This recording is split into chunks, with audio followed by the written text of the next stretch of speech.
संयुक्त राष्ट्र सङ्घद्वारा स्वच्छ ऊर्जाको महत्त्वलाई आत्मसात गर्दै गत वर्षदेखि जनवरी 26 तारिखलाई अन्तर्राष्ट्रिय स्वच्छ ऊर्जा दिवसको रूपमा मनाउने घोषणा गरेको सन्दर्भमा हामी यो कार्यक्रम गर्दैछौँ।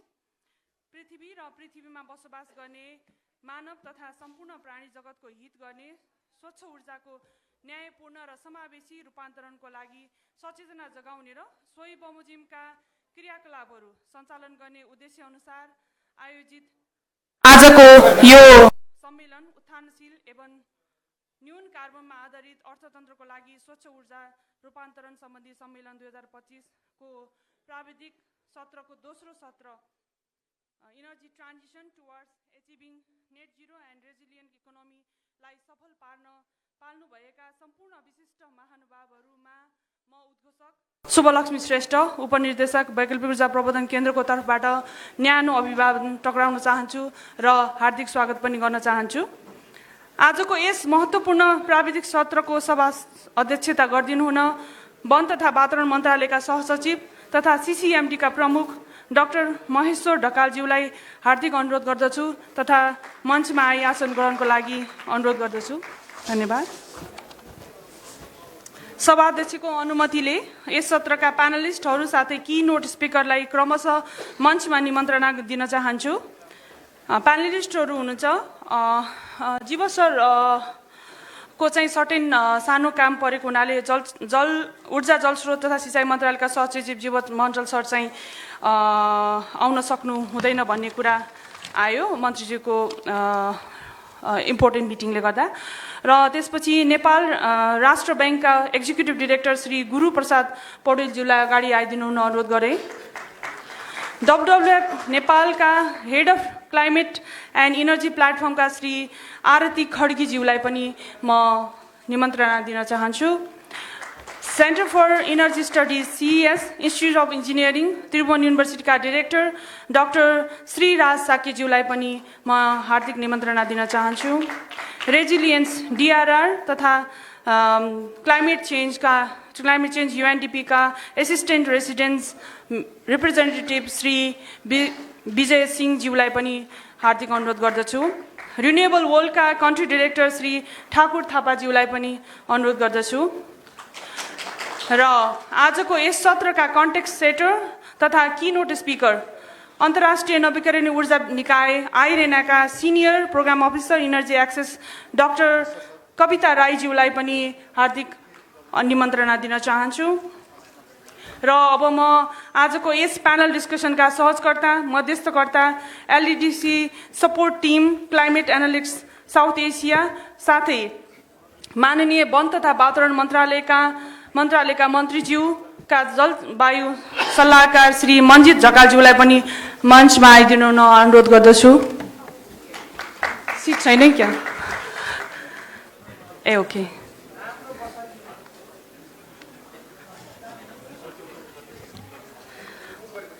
धन्यवाद सिट मिलाइदिनु भएकोमा। र आजको यस सत्रलाई आजको चरणमा पुर्याउन अहोरात्र खट्नुहुने सत्र संयोजक वैकल्पिक ऊर्जा प्रबन्धन केन्द्रका उपनिर्देशक श्री रणबहादुर थापाजी हुनुहुन्छ भने यस सत्रको लागि हाम्रा रापोर्टर साथीहरू श्री मनिष कोइराला र विवेक प्रभात खनाल हुनुहुन्छ। र एउटा सानो यो बिचमा एउटा सानो सूचना पनि यहाँहरूलाई दिन चाहन्छु। ब्रिटिस एम्बेसी काठमाडौँबाट फन्डेड र APC एन्ड्रेपको सहकार्यमा सस्टेनेबल एनर्जी च्यालेन्ज फन्डको सहयोगमा यो 500 किलोवाट पिकको सोलर रुफटप रेस्को मोडलमा जेनेरेसन बेस्ड इन्सेन्टिभमा यो सोल्टी होटलमै इन्स्टलेसन भएको छ र यहाँहरूले लन्चको टाइममा र आफ्नो अलिकता फुर्सद भएको टाइममा हेर्न चाहनुहुन्छ भने यहाँहरूले हेर्न सक्नुहुन्छ। र यति भन्दै यहाँहरूमा यति निवेदन गर्दै तथा यस सत्रको पूर्ण सफलताको कामना गर्दै अबको फ्लोर यस सत्रका सहजकर्ता मध्यस्थकर्ता श्री मन्जिल ढकालज्यूलाई हस्तान्तरण गर्दै म शुभलक्ष्मी श्रेष्ठ यहाँबाट बिताउन चाहन्छु। धन्यवाद।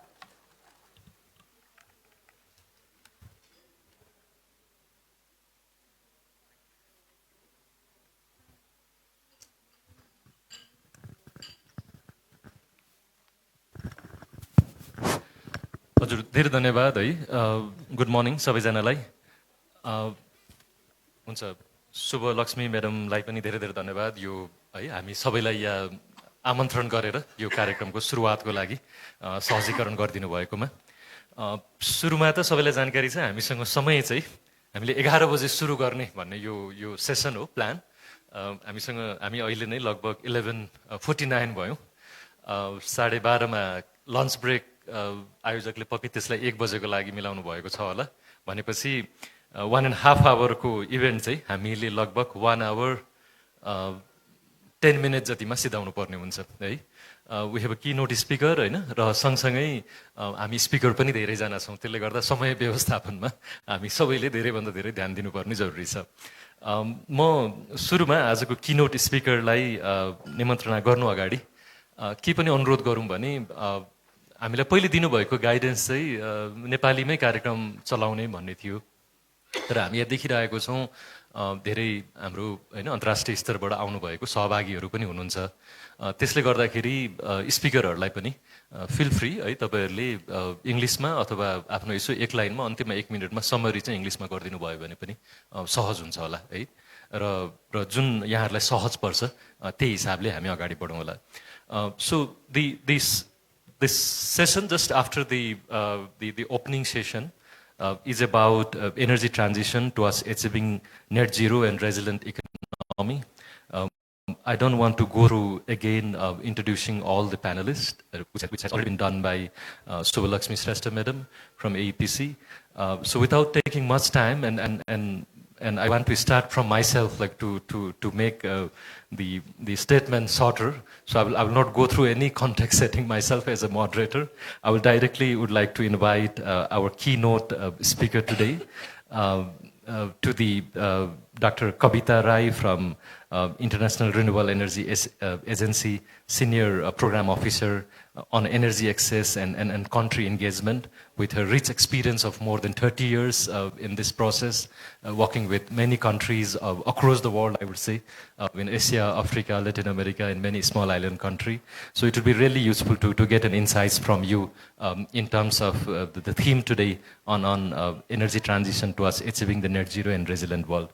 So, Madam Kavita, I would like to pass the floor to you, and then we will continue after that with the very specific question to the panelists.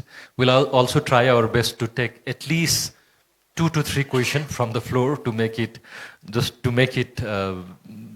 to some extent interactive, but with the limited time that we have. So without any delay, Kavita Madam, the floor is yours. Thank you. Thank you very much, Manjitji. Great to be back to Nepal. Thank you very much to AEPC for including IRENA in this very important summit. I think much required now, and I'm glad that we will talk about net zero, low carbon, resilience. I think in a changing world that is very, very difficult, these are emerging issues, and I think Nepal is being heavily affected by climate change, and I hope that this session will bolster each one of us to be thinking more innovatively as we go forward. In my long short keynote speech, Manjitji, so it should be short. I want to touch upon some of the work that IRENA does. As you know, IRENA is an intergovernmental organization. We have 170 member states, out of which Nepal is an active member. And our mandate is really to promote the widespread adoption and sustainable use of all forms of renewable energy. And you will see those, what they are. Bioenergy, hydropower, solar, they're active in Nepal, but not so much geothermal. Hopefully, Nepal can look at that in the future. So at COP28 in Dubai, there was a historic consensus, the UAE consensus, where tripling renewable energy and doubling energy efficiency were key goals and targets, and IRENA is the custodian agency for that. And I think our Deputy Director General Gauri Singh pointed it out, and I wouldn't go into the details of this. But we also know that the targets are huge, 11.2 terawatts, and we have almost, if you look at the national policies and plans, there's still about 36% to go. And we know that even if their targets are there in NDCs or in national development plans, these do not necessarily translate into real projects, right? But we are all here. Hopefully, I always say when I started working in Nepal, it was 12% electrification, and I'm glad now it's way to 100% in 30 years. So everything can be done. So if you really look at quantifiable renewable energy targets, there are only 149, out of which 111 countries have looked at the power sector, and really very few countries look at the whole power mix. Clean cooking, for example, is very less. To the extreme right, you see solar, hydro, and offshore wind take the highest forms in terms of targets, but there are other technologies that are still, needs to be boosted up. In terms of LDCs, we know that Nepal being one, I think we will soon graduate. Nepal will soon graduate. There are targets, and there is, but most of them, almost half of them, is unconditional, right? So there really is a dependence on financial assistance, and I'm glad today we have the NRB here talking about financing. I think private sector. I hope you guys are here.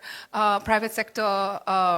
Mix of financing is very, very important.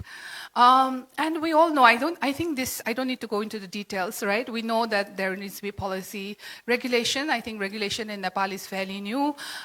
Supply scales, chains, we're looking at various supply chains now at IRENA, also along different technologies, along the nexus of renewables and agriculture, etc. And international collaboration. I think we're at IRENA are very keen that we collaborate more, we have more multi-stakeholder dialogues. And of course, infrastructure and system operation, I think very, very important for Nepal. So what are we doing? We do support countries in their NDC ambitions.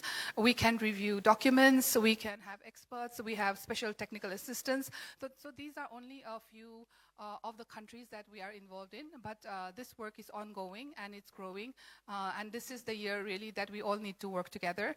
And I think we haven't engaged with Nepal so much on the NDC process, Manjitji. I think hopefully we will be able to discuss this and be more involved, because in the last one, I know that we did review the last one. I'm also running through this presentation very, very quickly because I've been told to do it quite quick.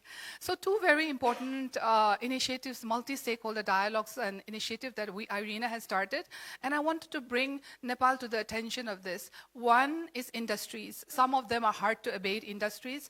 We have industries like Tata Steel, for example, and we have this Alliance for Industry Decarbonization. If there's anyone from the industry here, please join our alliance. We meet very regularly. There are high-profile events. We'll meet at COP. And there's a lot of the industries are deciding how do we decarbonize our own supply chain? How do we look at circularity? How do we look at human capital? And how do we look at finance? So there are all these issues that industries are coming forth and saying, how can we work together? So IRENA is a secretariat for this.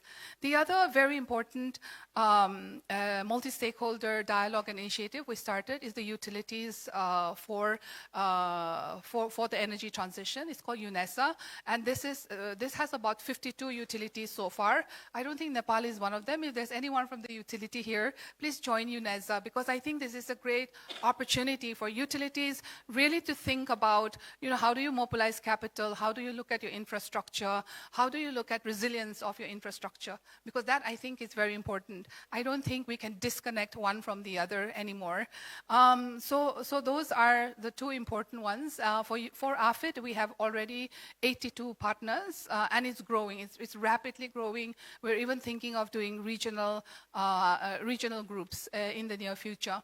Some of the work that IRENA does on various regions, we hold investment forums. Hopefully, there could be an investment forum in Nepal. But we also started at COP29, an accelerated partnership for renewable energy in Central Asia. That stemmed from a successful initiative that we just started in Africa called APRA, where we support about 8 or 9 countries to really develop roadmap and road plans for renewable energy. And then we are also starting to look at regional interconnections. I think this is important when we look at decarbonization. We also want to see, a cleaner grid. So some of the work in Asia, I wouldn't dwell on this. We do renewables and readiness assessments, but since this year, we are going to start on the energy transition assessments. Hopefully, Nepal will be a candidate in the near future. An important work that we started last year, and some of you might have been present at our workshop, is really looking at the nexus of renewables with agriculture.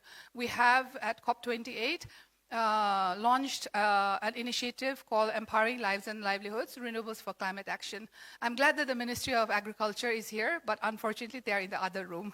But I will speak on their behalf. We have been trying to have interministerial coordination with APC, with the Ministry of Agriculture, and really trying to boost the agriculture sector to see, how much renewables can replace fossil fuels, because the agriculture sector almost fully relies on fossil fuel at the moment. Of course, with tractors and all of that, that's more of a long term, but that will maybe come into the work that APC will do in the future on energy efficiency around transportation and around equipments.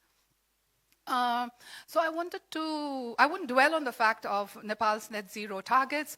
The targets are always there, but I always say, how do you move from target to implementation? What should we all come together and do?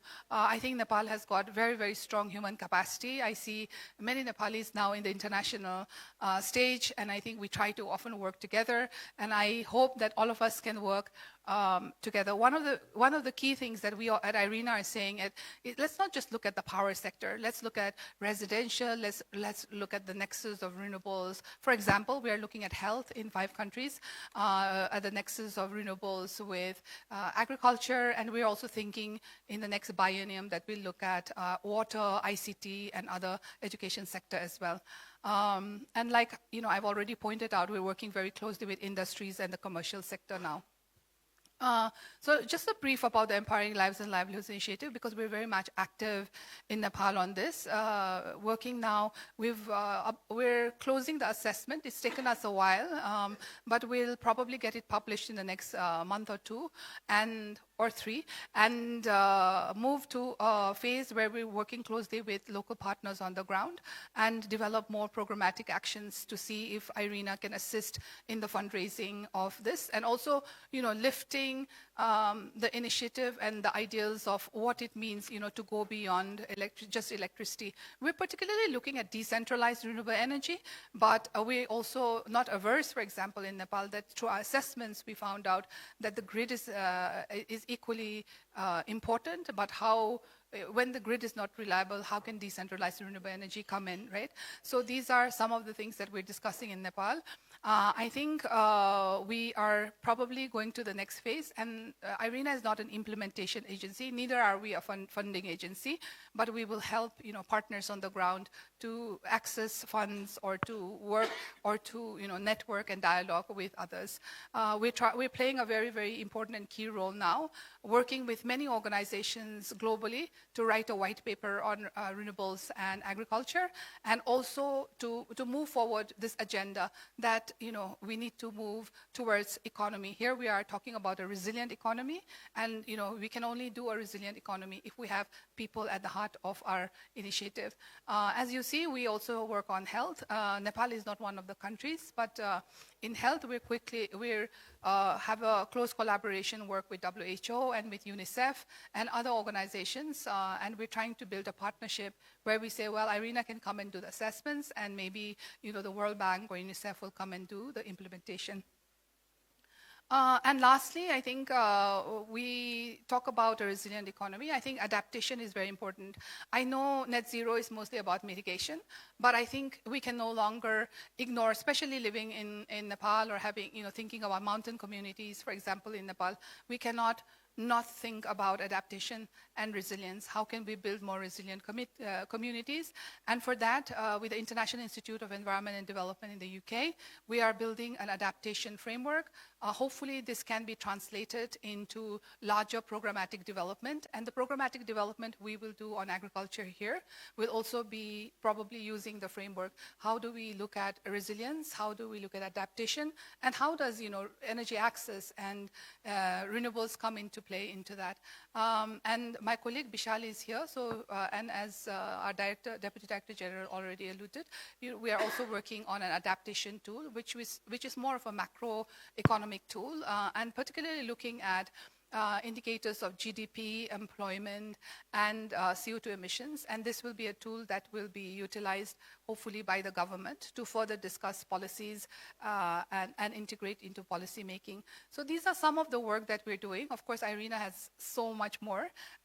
We do analytics. I think you could go to our website and see all the analysis that we're doing. We do the World Energy Transition Outlook. We are now doing Regional Energy Transition Outlook. We're looking at all sorts of, supply chains, industries, commercialization. There's nothing that we are not touching anymore. But these are some of the highlights that I wanted to present to you all today in our work through to the energy transition. Thank you very much, and I wish everyone all the best. Thank you very much. Thank you, Dr. Kavita. Really appreciate for making this concise presentation. It was comprehensive as well, and I can fully understand how challenging it was to summarize this in a very short time. Yo moderator भएर छेउमा बस्नुपर्ने हो है हुन चाहिँ उहाँको खोकी लागिरहेछ म छेउमा बस्छु भन्नुभएकोले गर्दा म यतातिर है ठेलिएको है त म अघि यो कार्यक्रमलाई छिटो अगाडि बढाउने क्रममा यो फर्मालिटी पनि यो खास सेसन चेयरको अनुमतिबाट सुरु गर्नुपर्ने हो त्यो पनि मैले अगाडि मिस गरेँ है डाक्टर महेश्वर ढकाल सरलाई बाट अनुमति लिँदै नाउ विल मुभ फरवर्ड है so it was very useful presentation है and many important thing that ARENA has already done in Nepal, including some of the work that has been done in a country that is a similar context of Nepal. I was really impressed with the summary that you provided for the least developed countries, someone who is biased working with the LDCs for last more than a decade, where you have mentioned about 28 gigawatt has been listed as an unconditional target by LDCs, and then among that 5 gigawatt is from Nepal that has been presented as an unconditional target. Even though we do not have a bigger role in terms of emission, the Nepal has taken that leadership to in front of the international community, believing that going towards renewable energy will support our economy as well and also contribute to the global goal. But there were also very important messages in terms of ARENA doing to support the third NDC 3.0, which Nepal has been striving now to finalize in next few months. Dr. Maheshwar can also share about this, that is being led by the Climate and Management Division in Ministry of Forest and Environment. And just want to really appreciate IRENA for all the support that has been being provided to the countries across the world, including Nepal, in this movement. Okay, so without delay, so let's move ahead. So as we move ahead, we have now like 55 minutes remaining. I will ask just a framing question to each of our panelists, and if we have time, then we will also open the floor. We will start with Guru Prasad Paudel sir, Executive Director from Nepal Rashtra Bank.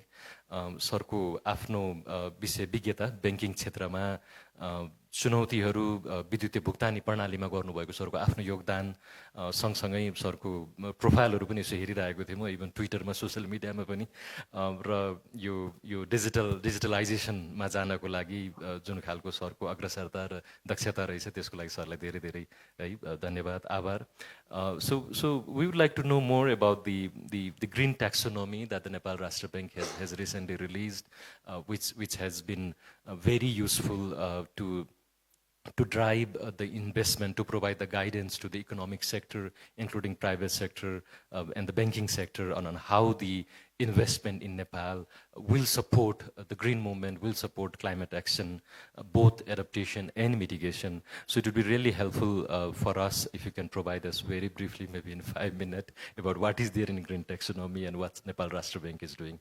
Thank you so much, Manjit ji. Am I audible? Yes, thank you. Yeah. Yes, first of all, thank for the organizer, organizer inviting me here. Actually, Nepal Rashtra Bank, around 3 months ago, we have launched one document, Green Finance Taxonomy, with the consultation of the international agency like AFI, Alliance for Financial Inclusion. It was peer-reviewed by different countries also, actually, and we have consulted. We take some feedback from the stakeholder also. Green Finance Taxonomy is launched to the bank and financial institution, not as a mandatory, it's a reference document. And we, Nepal Rastra Bank, asked to the government to make it the national document. After getting approval from the government of Nepal, then we will have National Green Finance, Nepal National's Green Finance Taxonomy. Actually, it is a principle-based and whitelist-based approach. It is based on, we have categorized all investment economic activities into 3 parts, that is green, amber, and red. Although we have been saying that not to invest in amber and red areas. Now just there is opportunities to convert, to transform in the green, in our green taxonomy. So of course, after getting the approval from government of Nepal, then not only the bank and financial institution, it will be the document to the insurance sector, SEBON, like green bond also. That would be very opportunities also to make it happen, yes, of course. Then in our case, like after getting green fund taxonomy, a lot of challenges we have to adopt it to make a mandate, after making mandate. First of all, the capacity gap is there, and data, we have no longer data regarding the green finance and this type of climate finance and green finance.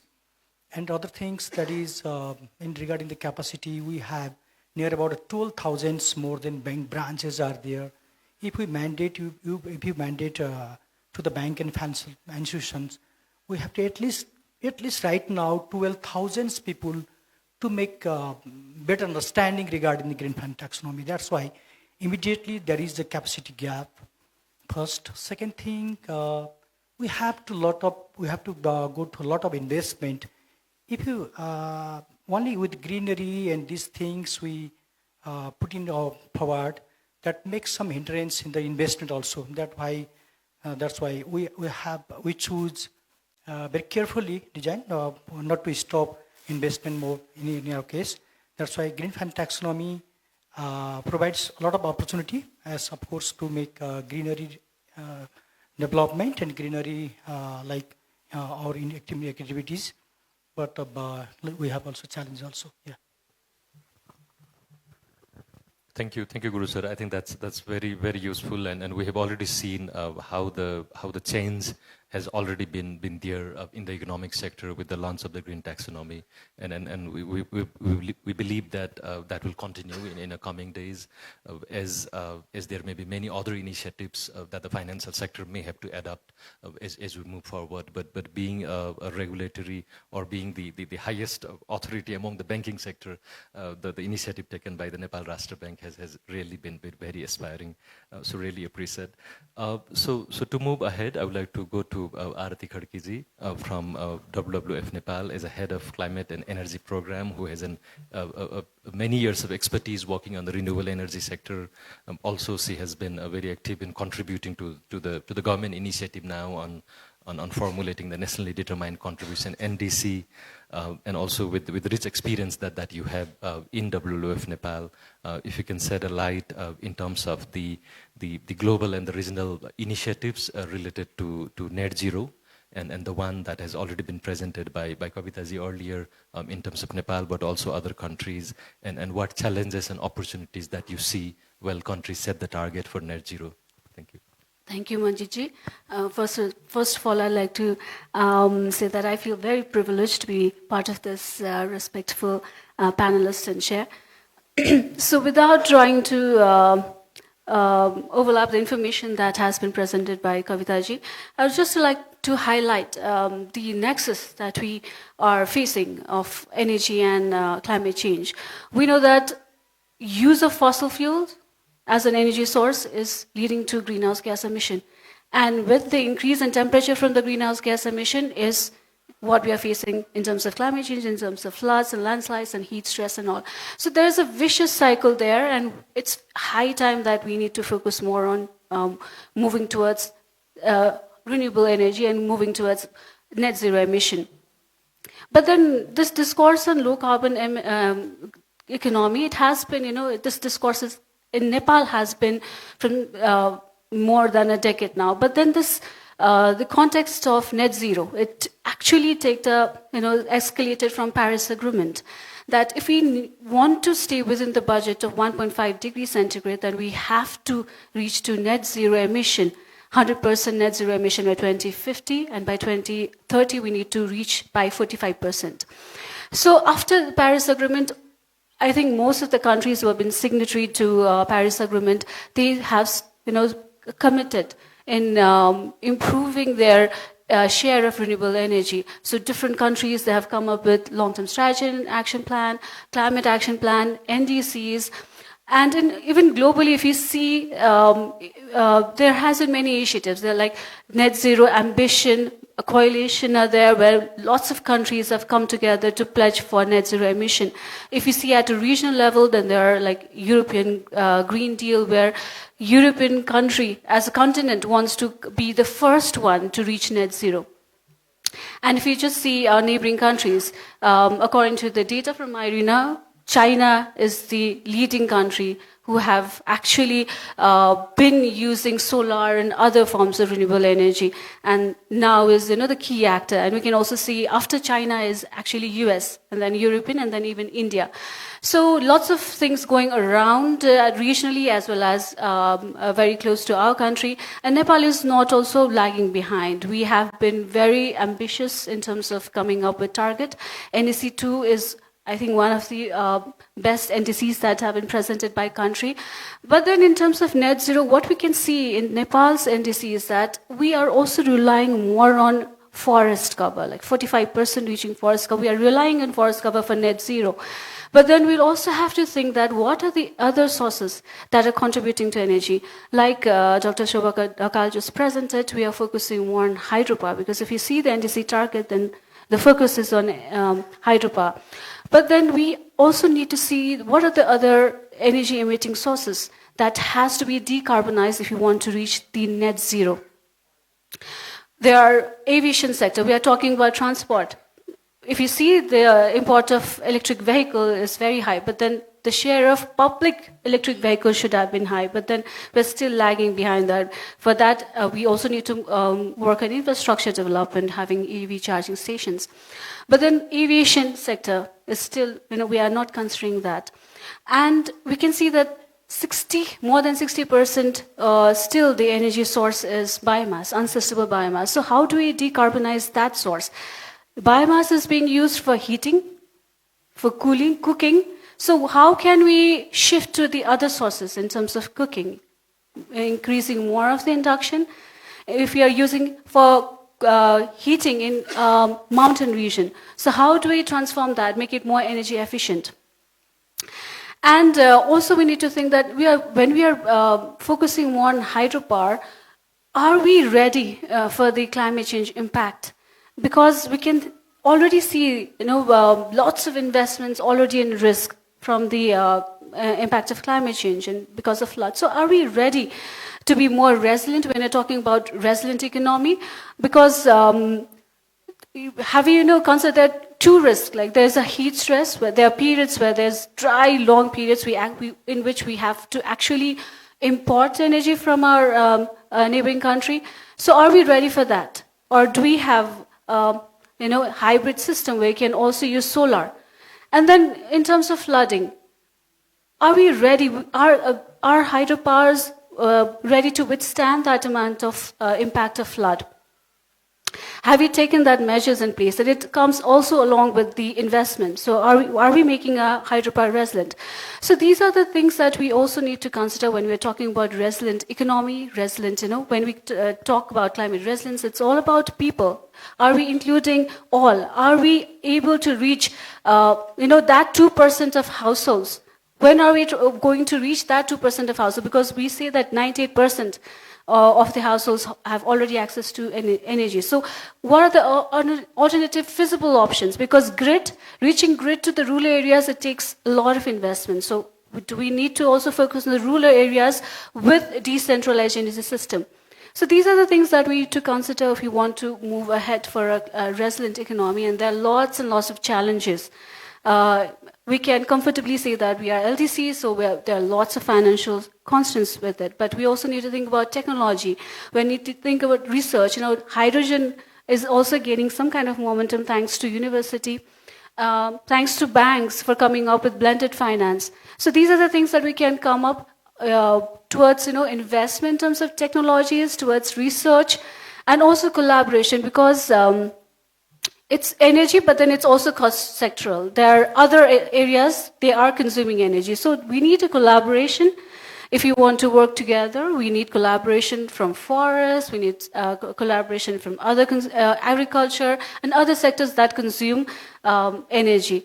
So if there's a collaboration, there's funding that's available from donors, as well as funding from not only central government, but then provincial and local government, because our local operational act also allows provincial government and local government to also invest in energy. So we need a very strong collaboration among the government in our case, and also with with different partners, so that we can work together to transition to this net zero. Thank you. Thank you very much, Aartiji. I think we need one round of applause. That's one thing I have missed in encouraging all. So please, that was very, very useful, and that also reflects your rich experience in this area, and also sharing the experience of some of the other countries, and also briefly touching upon the resilience part in terms of the impact, the climate impact that can have a damage on the energy infrastructure, but also the going towards the net zero is useful for the country itself. I think that analogy is very, very important. We have Guru Prasad sir. There is Nepal Rashtra Bank regularly publish the macroeconomic data, and the recent data says that the total export that this country makes is amount to for the last fiscal year it was 1 kharab 52 arab. That's a Nepali numbering system, but only the import of the petroleum product was around 3 kharab. Yes, so we import double one commodity, which is petroleum product, compared to the total export that we make in this country. And I think there makes a very strong relation of important of renewable energy, the clean energy that we generate versus the dirty energy that we import, supporting our economy. So, and thanks for highlighting in this context as well, Aartiji. As a कविताजी चाहिँ तल बसिँदाखेरि एउटा समस्या चाहिँ के परेछ भने gender balance चाहिँ एकदमै नमिलेको जस्तो देखिँदो रहेछ हैन। हामीसँग दुईजना चाहिँ कम्तीमा, किनभने आयोजकको यो एकदमै स्ट्रङ क्लज थियो यो कार्यक्रमको तयारी गरिराख्दाखेरि हामी कम्तीमा 2-3 जनासम्म महिला सहभागी चाहिँ राख्छौँ भनेर उहाँहरूले तयारी गर्नुभएको थियो है। एटलिस्ट माथि फोटोमा चाहिँ छ है, उहाँ स्वास्थ्यको कारणले म छुट्टै बस्छु भन्नुभयो। So let's move to Dr. Sriraj Sake, next to me. Sriraj sir has been very, very actively engaged in the academic sector, affiliated with the Center for Energy Studies, Institute of Engineering, Tirubhavan University. I know the rich experience that he provided when Nepal was preparing the long-term strategy, as well as now when the NDC 3.0 is in the process. It's not only the policy perspective which is important, but also the technical, the modeling part, which remains key, and it's not only himself but also the many youth that he has brought in this field, that he has guided in the academic world. I think that has been very useful. So, sir, with your rich experience, it would be really useful for us to know more about the possible energy transition in Nepal, in meeting the target that Nepal has set in the NDC that was submitted in 2020, but also the one that is being prepared now, and where you yourself are engaged in terms of some of the technical work. So how do you see Nepal would achieve those targets? Maybe you can also relate this with the Urja Marga Chitra 2081. We were thinking of discussing this with Jivaj Mandal sir, Joint Secretary from the Ministry of Energy, Water and Resources, who couldn't be here with us. So if you can shed us a light relating this also with the Urja Marga Chitra. Thank you. So thank you, Manjit sir. First of all, I'd like to thank organizer for giving me this opportunity. So most of the issues has been already discussed. I just want to highlight the additional issues.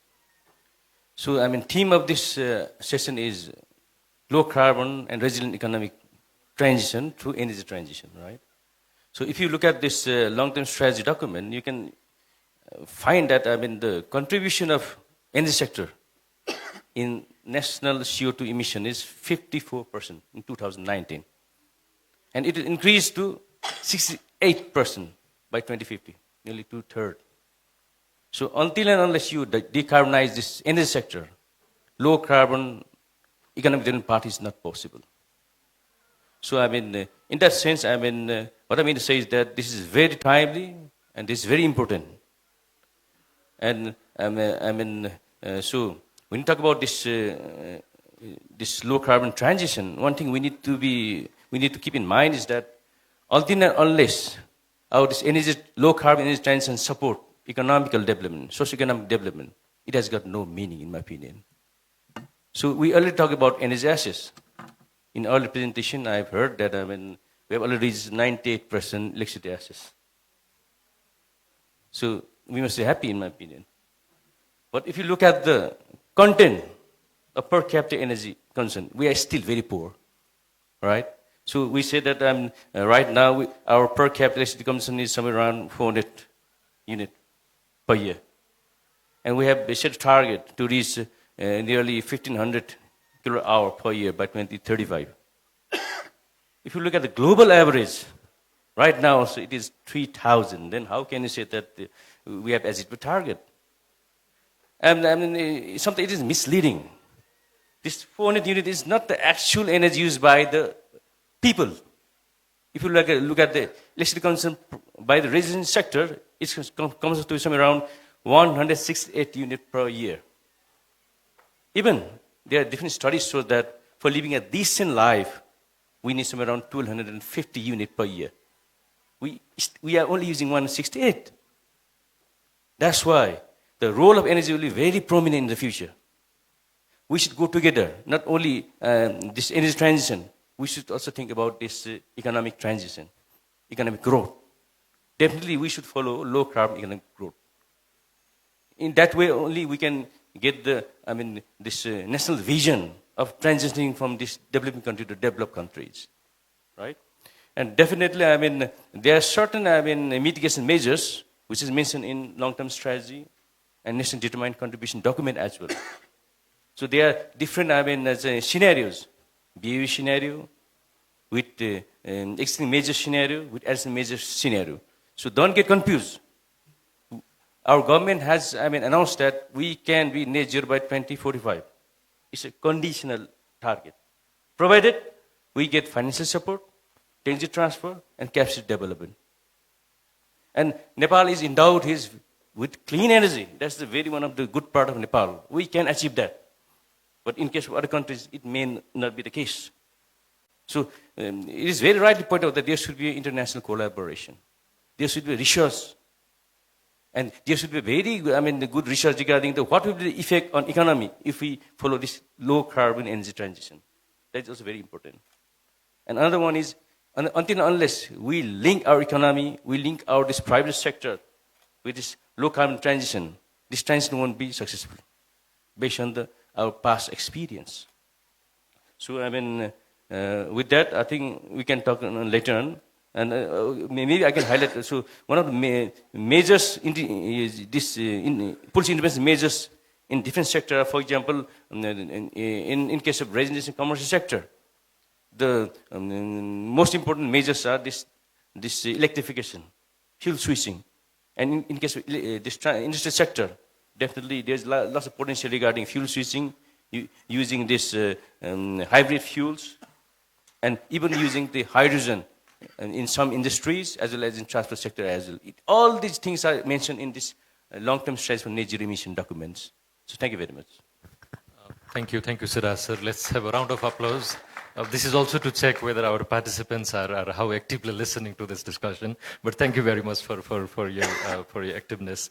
I think that's very useful. Also linking the low transition with the economy, and also the need to increase the use of energy, which remains quite low compared to the global average, but also to not compared to the global average, but in terms of comparing with our region. Yes, and also well, thanks for highlighting some of the gap that still exists in terms of the planning process, which obviously need to be addressed as we move ahead. And the key role in terms of international collaboration, maybe temporarily the world may be moving to the, there has been a different messaging currently now, but hope that doesn't remain for a longer time. And it's very important for a developing country, and particularly the least developed country, where the international collaboration remains key in terms of achieving the targets that has been set by the countries to attain to implement the global agreements, in particularly the one that has been laid out by the Paris Agreement. Thank you very much. So let's move to the Vijay Singh sir from UNDP, Assistant Resident Representative on Resilience, Disaster Risk Reduction and Climate Change. With your long experience working in a development partner, in the UN agency, in private sector, also in the government, I think you can have all this blended experience to bring us the importance of the role of clean energy in sustainable development, where the UN obviously is the one who facilitated this, but also is championing, and the role of clean energy in terms of scaling up the solution for the economic transition as well. So over to you for next 5 minutes.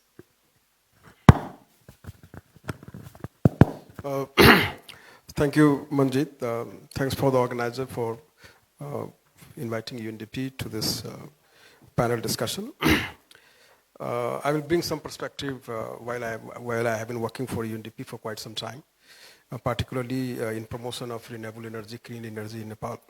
But before going to that and answering to the question that has been asked to me, I just want to share that the today discussion is basically, or the entire workshop that has been organized for today to mark the International Day of Clean Energy. And the topic is the transition to clean energy, and then making a link to the net zero commitments that Nepal has made. I just want to put a word just before we talk about transition. So the transition has to happen in a just way. And it makes a lot of sense. Within UNDP, we have been discussing about the just transition. We have a NDC, we have a Sustainable Development Goal targets. Government has recently come up with the energy roadmap. It has its own targets. Nepal has its 16th 5-year development plan. It has set out the targets as well. In the NDC, in the long-term strategy, we have set the targets, which is we want to see the country carbon net zero by 2045. But how it is going to happen? It has to happen in a just way.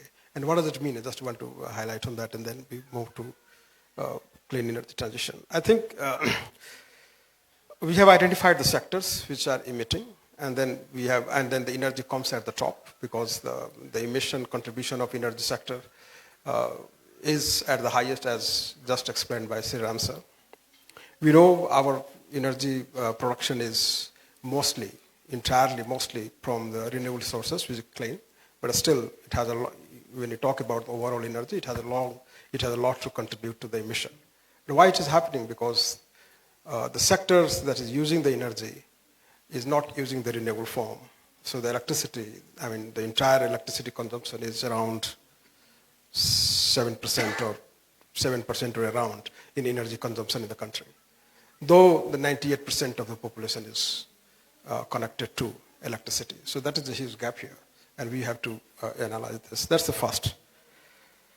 And when we look at the sectors, so we talk about, of course, there is a divide, the rural divide, the geographic divide, a lot of divide that we have been facing on day to day when we talk about development prerogatives for Nepal. But when we talk about rural to urban, there is a huge use of huge use of biomass in the rural areas, particularly for the cooking. So it is 64. Sometimes it goes up. Still, we see that we saw during the plenary, during the inauguration, the slides showing that we are trying to transport the cylinders up to the base camp.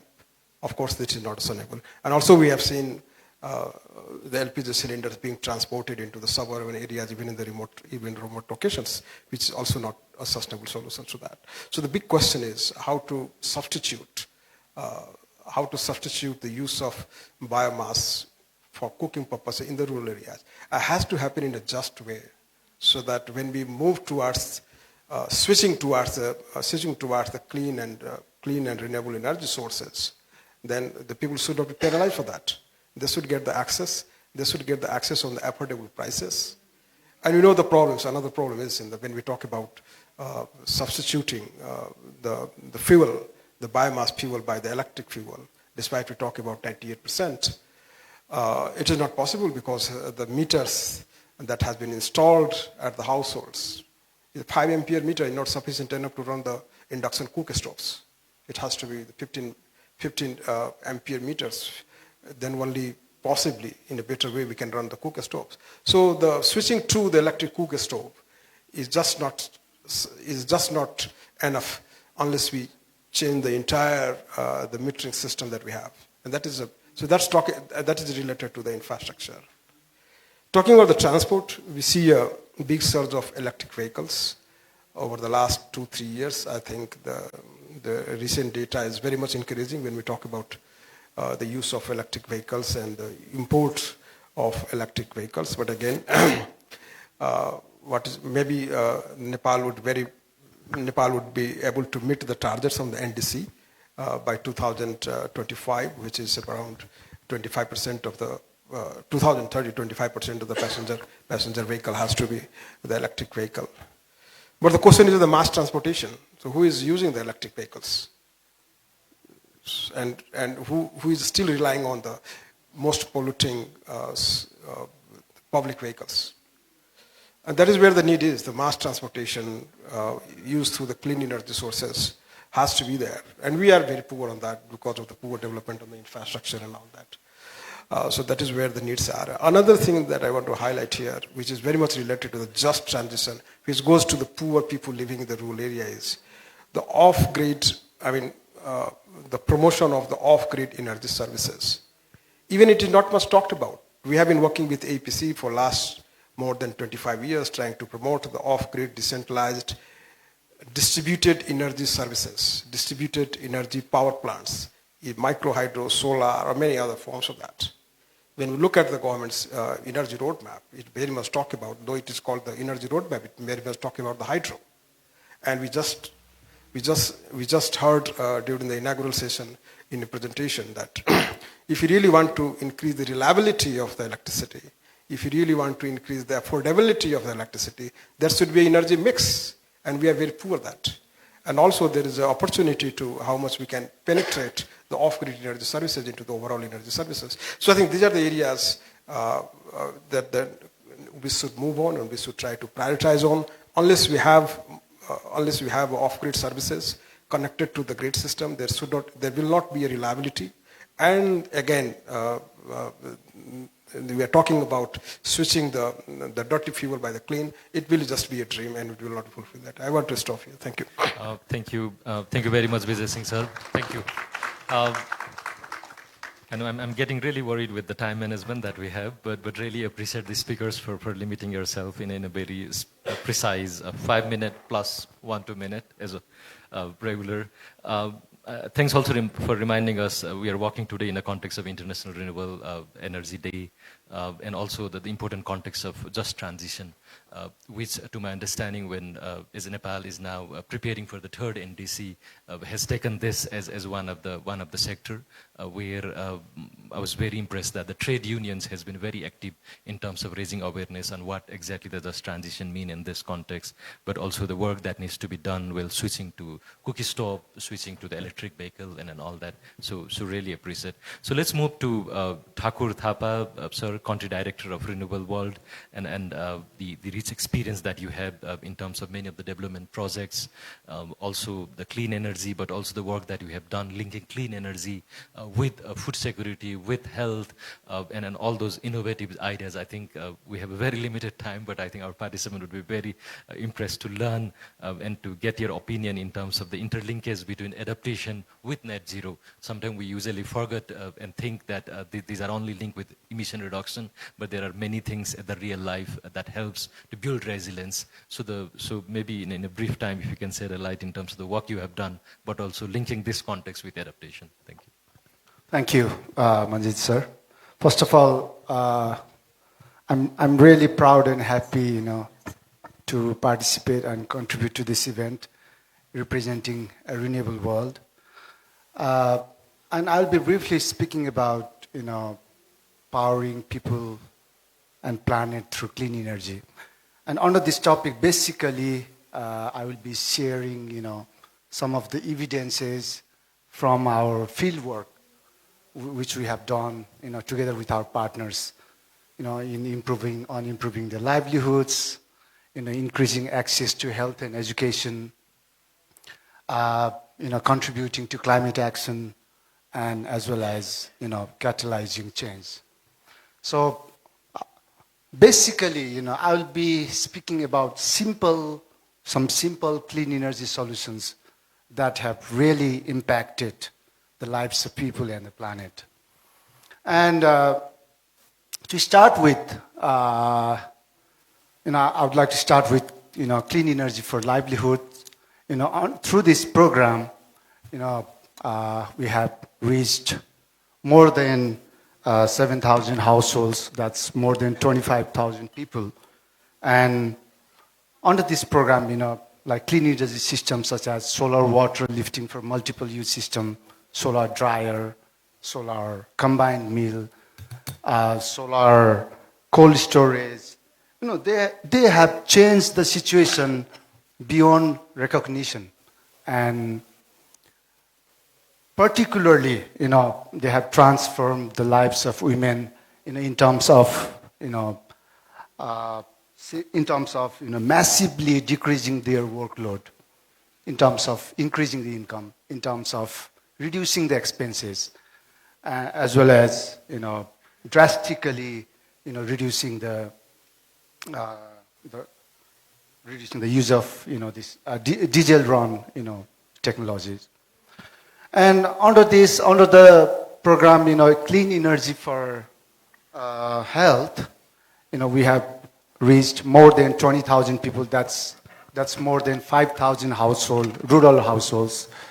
And in this program, through this program, the rural health centers, now they are capable to deliver these basic health services 24/7. The solar power system are powering the critical health equipment, that's really needed in the rural areas, as well as to store some, really important basic, medicines and vaccines. And under this clean energy for education, through the installation of this, solar water pumping system, solar water filter, and some other, basic sanitation and hygiene infrastructures, this we have done in schools, and we have reached to more than 3,000 students. And this intervention, has been highly impactful, particularly for the girl students. They have increased their school attendance.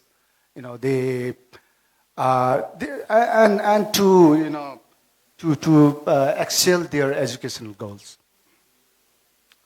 And under clean energy for climate, solar water pumping for irrigation, biogas, improved cookie stove or e-cookie stove, these are simple clean energy solutions, but they are not only helping to adapt to the changing climate, but they are helping these rural communities, to increase their income, to improve their health status, as well as, to increase the agriculture productivity. And we have recently, we have also started working with national parks. Our Dr. Maheshwar sir is here. He used to be leading the Department of National Park and Wildlife Conservation. And in the recent times, we have been working inside the national park as well to recharge the wetlands.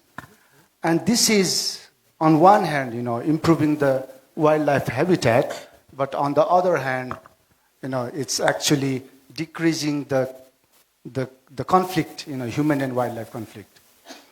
And also, we have, piloted these solar-powered early flood warning systems.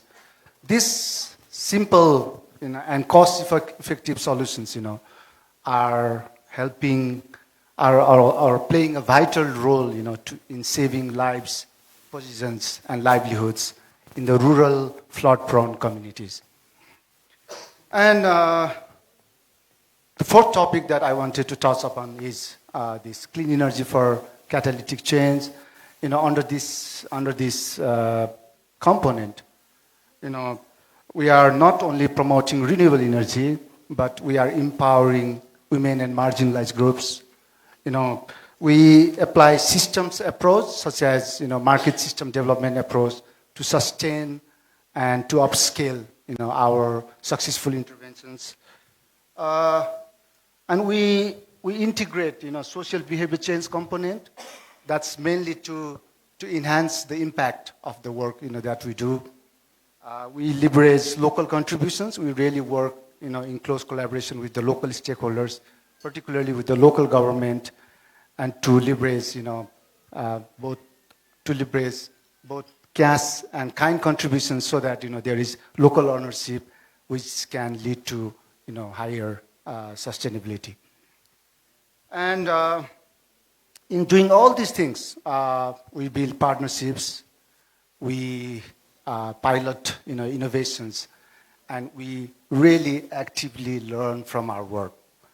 So this is in summary, what we have learned is that clean energy can contribute to so many diverse areas, and we will continue to create this sustainable and fairer world that we have been doing, and we are not going to rest until it is done. Thank you very much. Thank you very much, and really appreciate that determination, and also presenting how the renewable energy can address some of the real problem that we are facing on the ground, and bringing many of these innovations, linking renewable energy to deal with the problem in terms of education, in terms of health, and so on. So really appreciate.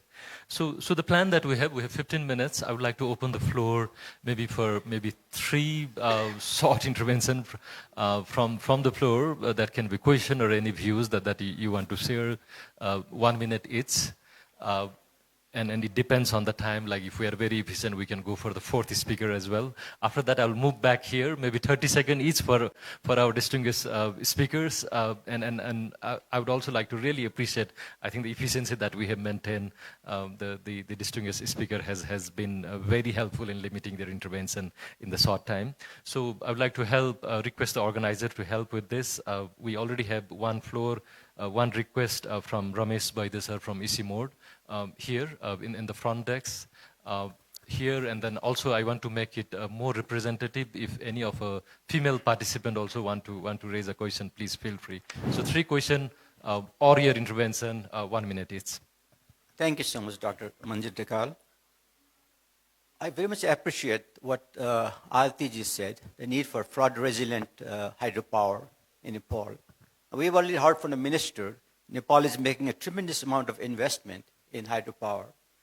If that is the case, we have to make sure that it is financially safe. The climate resilience becomes very important in terms of floods and landslides and other extreme weather events. We all seen a disaster last September because of floods. So in that direction, ICIMOD has been doing some work for the last 3 years, and we just prepared a draft report last December also. Now, in that work, the first thing we are doing is we are suggesting that this kind of analysis for climate-resilient hydropower has to be done at the basin level. So we have looked at the Narayani Basin. That's where most of the hydropower plants are there in Nepal, and that's why there's quite a bit of glacier bluff risk also.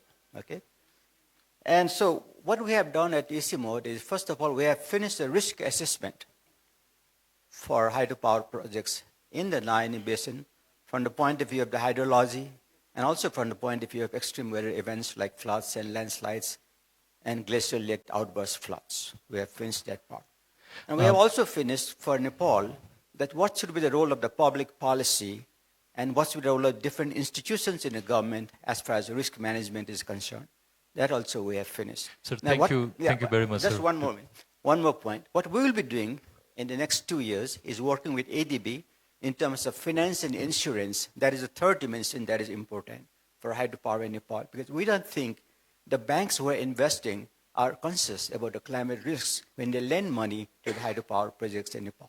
And insurance has to go beyond just private insurance, other forms of insurance also. So we'll be working on it with ADB at Isimor through the BAR SKS project in the next 2 years, just for your information. Sure. Thank you very much, sir, and also shedding a light in terms of what the work that has been done by Isimor. Sir, over to you. Any other question I would like to check? Thank you. So one that side, but also I want to make it more representative. So okay, we have one more this side. Thank you. मैले नेपालीमै बोले है. Please, sir, हजुर. मेरो question चाहिँ मलाई लाग्छ आरतीजीसँग अलिकति बढी सान्दर्भिक होला, तर जसले भने पनि हुन्छ. अलिकति यसको पृष्ठभूमिमा नेट जिरो टार्गेट हामीले 2045 को टार्गेट राखेका छौँ. एउटा कुरा त्यो भयो. अर्को चाहिँ कार्बन इमिसनको सन्दर्भमा चाहिँ हामीले टोटल कार्बन इमिसनमा हाम्रो योगदान भनेको लेस देन 0.1% रहेछ. एउटा तथ्य त्यो. अर्को चाहिँ 100वटा हामी जस्तै देशहरूको चाहिँ योगदान भनेको 3% को हाराहारीमा रहेछ. अर्को चाहिँ हामी चाहिँ केही छिमेकी राष्ट्र चीन र भारतको चाहिँ क्रमशः 29% र 7% रहेछ. अनि क्लाइमेट चेन्जको रिस्कको पर्सपेक्टिभमा चाहिँ हामी 10औं र्याङ्कमा रहेछौँ. यो तथ्य मैले किन जोडेँ भन्दाखेरि अब हाम्रो नेट जिरोको टार्गेट 2045 मा पुर्याउँदै गर्दाखेरि हाम्रो इनर्जी ट्रान्जिसनमा हामीले चाहिँ एकदम राम्रो लक्ष्य एचिभमेन्ट गर्दै गर्दाखेरि त्यसको आर्थिक पक्ष त राम्रो होला, सामाजिक पक्ष पनि त्यसले राम्रो छ. आर्थिक सामाजिक पक्षबाट त्यसको राम्रो एचिभमेन्ट हुन्छ नि, तर क्लाइमेट रिस्क मिटिगेट गर्नलाई त्यो हाम्रो नेट जिरो टार्गेटले कति योगदान गर्छ, यो मेरो प्रश्न. Thank you. हुन्छ सर, धेरै धन्यवाद. हामीलाई अनलाइनमा पनि त्यस्तै है प्रकृतिको क्वेसन थियो. अर्जुन कुमार गौतम HIDCL-बाट. सरी, सरले नै सोध्नुभयो. धन्यवाद सर. अब दुईजना हुनुभयो है. एकजना अन्जुजीले त्यहाँ हात उठाउनु भएको छ. हुन्छ, माइक कता छौँ हामी? हुन्छ, please. Good afternoon, respected speakers and participants. When we are talking about net zero emissions, the major contributions we have given to the forest coverage of 45%. Again, 60% of households are cooking on biomass, and we are calling it again an unsustainable biomass. Have we considered the carbon emissions from forest fire, and have you considered how these forest resources are to be used in energy transition? हुन्छ, धेरै धन्यवाद. म दुईटा लिन्छु है. यताबाट एकजना र त्यो साइडमा एकजना हुनुहुन्थ्यो. हजुर सरलाई प्लिज उता पुऱ्याइदिनुहोस् त है. त्यस पछाडि म माइक तपाईँलाई दिन्छु. Then we will close, then will get back to the panelist है, स्पिकर्सहरू. Thank you. So my name is Sushima Namatya and I'm the Senior Energy Officer in APC. So my question is to the gentleman from Rashtra Bank, sir. So what we've started to realize is that it's getting more and more difficult for these renewable energy projects to get commercial funding from commercial banks, in which the development partners are very keen on pushing towards commercial sustainability. In the meantime, it seems that the banks are more focused on hydropower rather than other small projects. So what are the policies of Nepal Rashtra Bank to counter such measures? And I also have one small query to the keynote speaker, Kavita ma'am. So as you know that, Nepal heavily relies on developmental partners to reach their NEC targets as well as other targets also. And with the latest, Trump administration pulling out of the Paris Agreement, how is it going to affect the future strategy of IRENA? Thank you. Thank you very much. So one this side. Hi.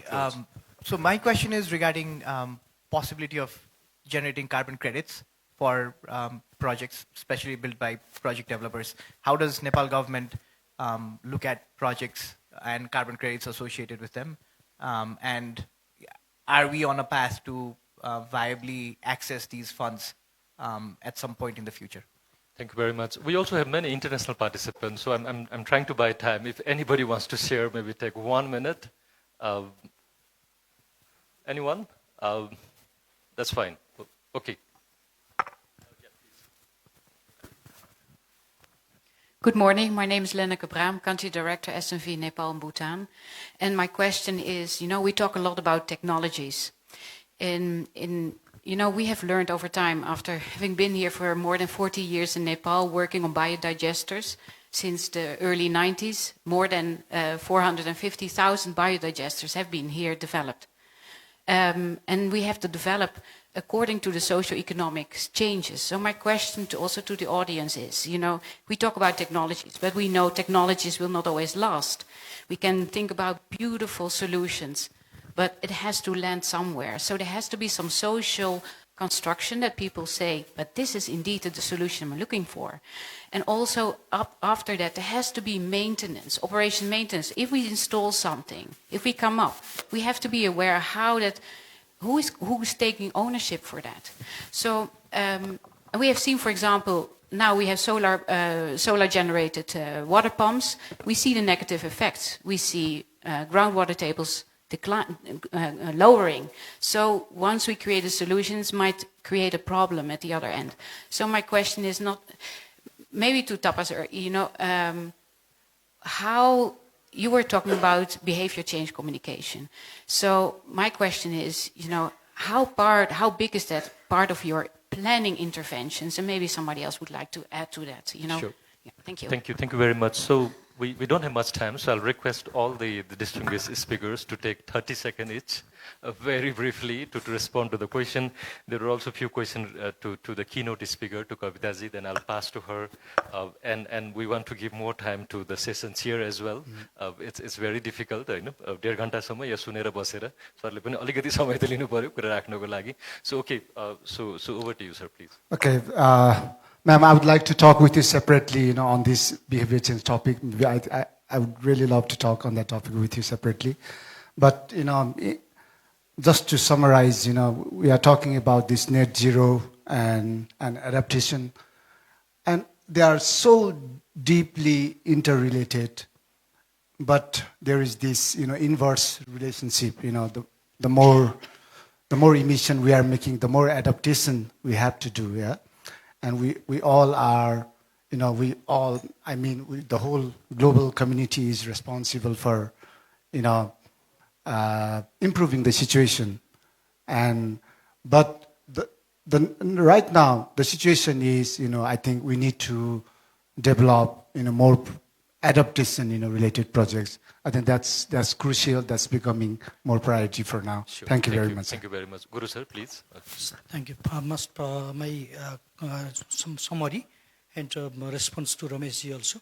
Even though we have Nepal has a very low carbon contribution, as many observations also mentioned there, but our GFT, Green Finance Taxonomy, will help to stop the greenwashing and to promote green investment. Already we have some direct lending toward the renewable energy as well as the hydropower and cable car in the infrastructure also, up to 10% of their individual commercial banks, up to 10% of that lending. So already we have the renewable energy direct lending also. So we are thinking about how to incentivize to the borrower side, to the bank and financial institution to make it happen. So thank you so much. Thank you, Guru sir. Artisi, please. The question related to, are we ready to withstand the climate impact that we are facing? The answer is straightforward, no. We are not in the capacity to bear the loss. We are not in the capacity to also bounce back better. And that's why, there are so many, questions around why Nepal attends COP, why there are so many people who goes to that kind of forum. Because we need a place where we need to put our voice. We need a place where we have to say that we don't emit much, but we are facing the burns of climate change. And these negotiations, we clearly put in our point that we need to be supported. Therefore, there are different kinds of fundings available, like GCF and LDCFs, where, the donors, they divert the fund to least developed countries, to countries who are particularly vulnerable to the climate change. And also now, maybe Moshe sir can add to it, loss and damage. Discussion around loss and damage is very important to us because, impacts and because of floods and landslides to hydropower and so many other infrastructures. If we are able to put in all the information related to climate change, then maybe we can also crack that fund and get the access and make our infrastructure more resilient. Thank you. There's no direct question for me, but I just want to respond that net zero brings a lot of opportunities for us. I think just transition to net zero brings also lots of opportunity for us. I think it will be difficult to establish the link between if we are net zero, whether we are not going to face the impact of climate change in terms of reducing the vulnerability, because having ease in the kitchen to use the cook stove doesn't have any link to the floods that our rivers bring in. But then if we go towards the net zero, it helps us to go towards very close to the nature, conserving the environment, and our consumption pattern, our production pattern has to be changed. And that has a lot of impact on building our own adaptation or resilience to the vulnerability that climate may bring. Apart from, when you go for climate negotiations, if you are not doing just on our side, complying with the energy transition, then we cannot say that we need additional funding to reduce our vulnerabilities. That is another link. Thank you so much. Thank you very much. So in my opinion, in order to achieve this net zero emission target, definitely decarbonization in the sector is one of the most prominent potential sector. However, we should link this decarbonization of any sector with the overall economic development. We should talk about this green economy, green job, green production. Then only we'll be able to achieve that. Another one is we can see that there's a very important need of capacity development, right? And as we have already felt that there is a very increasing share of electric vehicle, mostly in capital city Kathmandu. But we don't have got enough human resource who can give service for electric vehicle as well. So there should be very, we should focus also on capacity development. We should also focus on this research and development as well, because at the present, we lack evidence to set the benchmark. So when you talk about carbon finance, climate finance, whatever, we need to establish a benchmark. So I think our activities should be to establish that benchmark. If we are really going to take the advantage of this carbon finance, climate finance, and so on. Thank you. I have a question. What is the role of IRENA? This could be a very long lecture, but I'll try to stay short. So we have a knowledge finance policy division that looks at analytics. We do detailed statistics. If you ever use data from IRENA, there's a full team of statistics guys who also get data on grids, on off-grids, on various technologies. So they do the analytics. We use the analytics, and the division I come from is called Country Engagement and Partnership, where, for example, we work with countries like Nepal and directly engage through our focal points in each country. Then we have a technology and innovation center in Bonn that does more work on the technology, what's innovative in technology, and does more of that research. They do a lot of work around long-term planning, on costings, and all sorts. We have also another division that looks at project facilitation. So building a pipeline of renewable energy projects, working with project developers, doing capacity building. We do a lot of investment forums with all the divisions come together. We also put together, the World Energy Transition Outlook, the Regional Energy Transition Outlooks. So IRENA is basically, like I said, not an implementation agency. We're not a funder, but we will also connect the dots. We work with large partners and partnerships, and this is the work that we're doing, translating, as I already explained in my presentation in Nepal. As regards the United States, our Deputy Director General is here. She might like to answer, but maybe I can say that the USA is a very, very strong member of IRENA, very vocal, very, very supportive, and I assume this support will continue within IRENA, and we will have to see what the next step is. Gauri, do you have anything to add on that? Yeah. Thank you. Yeah, thank you. Thank you, Dr. Kavita. That's really useful. So we are we're 2 minutes over time already. First of all, round of applause to all the distinguished speakers and the keynote speaker as well. I really don't want to summarize. We have that important movement that Dr. Mahesh Dhakkal sir will be summarizing, but also presenting his thoughts in terms of all this discussion. But I think we were very efficient in terms of exploring the opportunities, also the good practices, and the importance of international collaboration, as well as opportunities that lies within the domestic sector. Yes, so thank you all. So over to Dr. Mahesh Dhakkal for your final thoughts and also to close the session. Thank you, sir. Thank you very much, Manjit ji. Colleagues, panelists, and the audience. I am really honored to be here as a part of this important session 2. And I would like to share my sincere thanks to AIPC for organizing this important event. If you see the panelists, how it is diversified from Vijay Singh from UNDP, United Nations System, Arati is from WWF, International Organizations, and Guru Paudel is from Nepal Rashtra Bank, who controls and supervises all the monetary policy of the country, and Sakhe sir from the academic institutions, and Thapa sir from the international organizations as well. And Kavita Rai, can you imagine, every time we are talking about the empowerment of the women, but a woman from one ethnicity, she travels far from her homeland and works with international organization, and now she is here as a keynote speaker.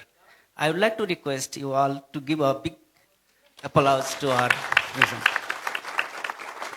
And at the same time, as I am leading the Climate Change and Management Division and the today topic, I would like to recall some points.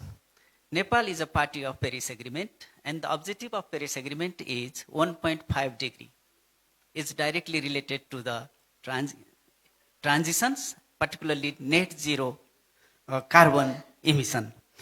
At the same time, Nepal is committed to make our country carbon neutral by 2045, while the target is normally 2050, but at the same time, I recall one of my colleagues here is our two neighbors, the largest countries, India and China, their target is a little bit beyond than our target. And what will be the situations if we become neutral, but our neighbor do not become neutral? That's why what type of strategies should we make? I think we have to discuss more diplomatically, more politically, and more economically, and at the same time, more environmentally also. That's why today's sessions will also give some insightful ideas to think more going beyond the national context at international arena as well. Kavita also presented in one slide our NDC 2020, second NDC. Luckily, Manjit and myself are here who are leading that NDC. And Nepal is very much good positions, not only setting the target, clean energy, 15,000 megawatt, 5,000 with unconditioned, and 10,000 with conditions, based on our capacity. Because Paris Agreement is largely based on common but differentiated responsibilities with respective capacities. And at this moment, we are going to discuss the revision of new NDC called 3 versions, and we will set the new target, and today's session is equally important and instrumental for us to set the new targets. At the same time, we have to consider the sustainable development goals. And climate action is a 13th goals, but it is very much important. Not only think energy in isolations, as our Thapa sir said, what does clean energy means to the farmers? What does clean energy means to the industrial entrepreneurs, particularly private sector? Or what does clean energy means to the policymaker like me? Or what does clean energy means to the development agencies like UNDP multilateral development bank, and private sector, both at national and international level.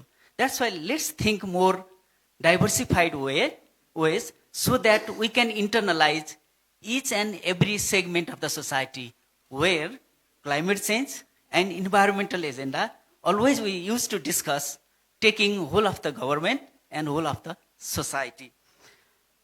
And at the same time, I am looking two major challenges in energy transition and low carbon economy and net zero, towards net zero carbon emissions. Two major challenges. How do you reduce your transaction cost of your project? Whether it is the infrastructure one or directly related to the hydropower or other green energy. Transaction cost is major challenge. At the same time, how do you manage your capital flight? Particularly, how do you stop your capital flight is another major challenge for the economic growth and economic prosperity of Nepal. These are the two challenges we have to consider and we have to take into account and start the business. And finally, my conclusion is green economy does not necessarily to be green in color.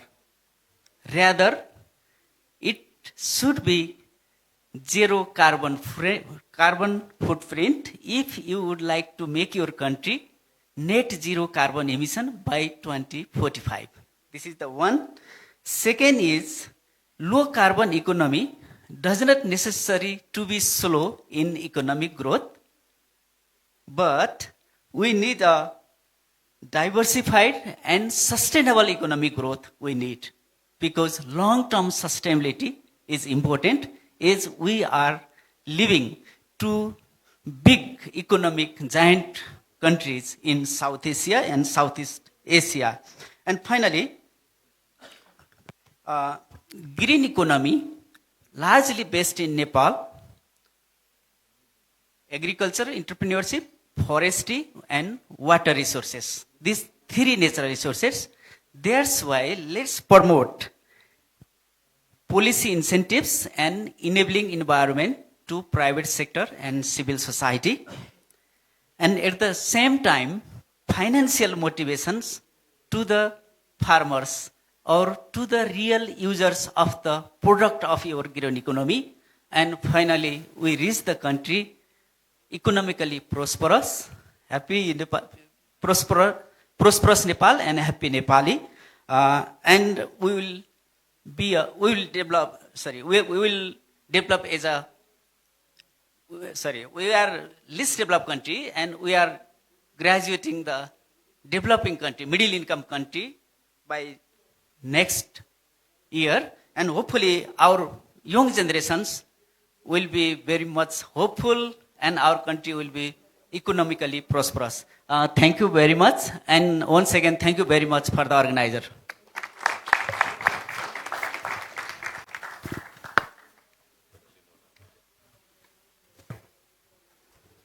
Thank you very much. Syed, I think it needs a very big round of applause to all the speakers. I would like to request for all. Now it's a time for token of appreciation. I would like to request our volunteers to come forward. I would like to request our session chair, Dr. Maheshwar Dhakal, to provide token of appreciation to Mr. Guru Prasad Paudel, Executive Director, Nepal Rashtra Bank.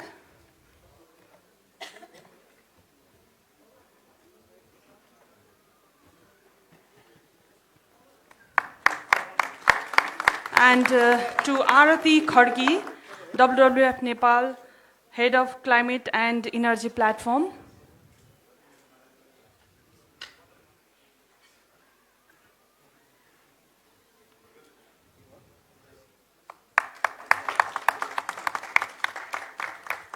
And to Dr. Sriraj Sakya, Director of Center for Energy Studies, Institute of Engineering, Tribhuvan University. And to Mr. Vijay Singh, Assistant Residence Representative of Resilience, DRR and Climate Change of UNDP. to Mr. Thakur Thapa, Country Director of Renewable World.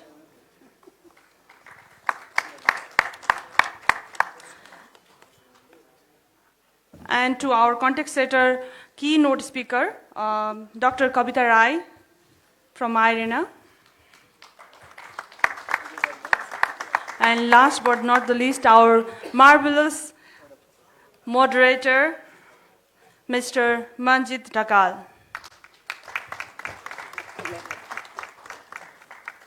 Now, I would like to request our Executive Director, Mr. Nawaraj Dhakal, to provide token of appreciation to our session chair, Dr. Maheshwar Dhakal.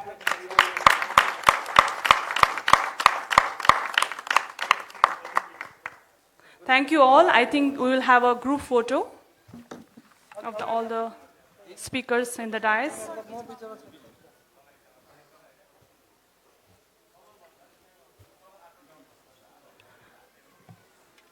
And I would like to request our organizer, Rana Bahadur Thapa, and our rapporteurs also to join the photograph session.